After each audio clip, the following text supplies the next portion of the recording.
एकदा एक तरुण व्यक्ती तथागत बौद्धांना भेटायला येतो आणि विचारतो की मला या जीवनातल्या सगळ्या दुःखांपासून मुक्त होण्याचा एक सोपा मार्ग सांगा. बुद्धांनी त्या तरुण व्यक्तीला विचारलं की तुला मुलगा आहे?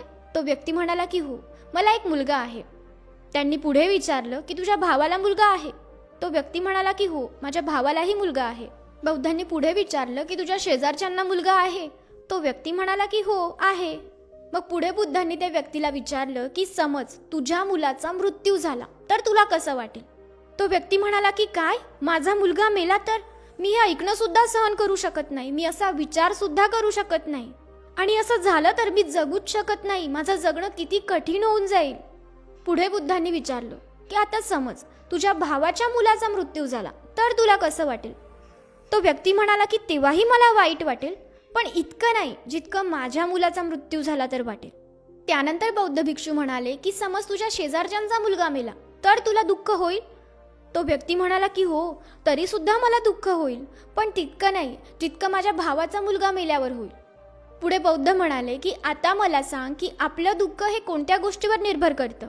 तो व्यक्ती म्हणाला की यातून असं समजतं की आपलं दुःख यावर निर्भर करतं की आपण एखाद्या व्यक्तीचे किती जवळ आहोत, एखाद्या व्यक्तीशी आपण किती जुडलेलो आहोत. म्हणजे एखाद्या व्यक्तीशी आपण जितके जास्त अटॅच असू तितकं आपलं दुःखही जास्त असेल, आणि जितकी कमी अटॅचमेंट असेल तितकं दुःख कमी असेल.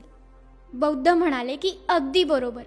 आता मला सांग, तू तुझ्या मुलाला समुद्रकिनारी घेऊन गेलाय आणि तिथे तुझा मुलगा खेळतोय, तिथल्या रेतीपासून घर बनवतोय, आणि अचानक एखादी लाट आली आणि ते घर तुटून गेलं तर तुझा मुलगा दुःखी होईल?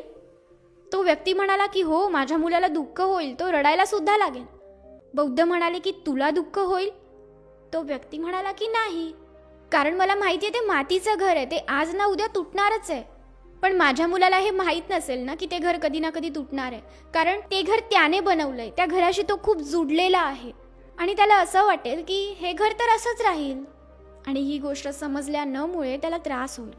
बुद्ध म्हणाले की अगदी याचप्रमाणे तुझ्या आयुष्यात ज्याही काही गोष्टी आहेत ज्या तू बनवल्यात, मग ते तुझे नाते असतील, तुझं घर असेल, तुझी नोकरी, पैसा, गाडी, जे काही असेल, अशा बऱ्याच गोष्टी ज्या तुझ्या खूप जवळच्या आहेत त्या सुद्धा एक दिवशी नष्ट होणार आहेत, हे समजून घे.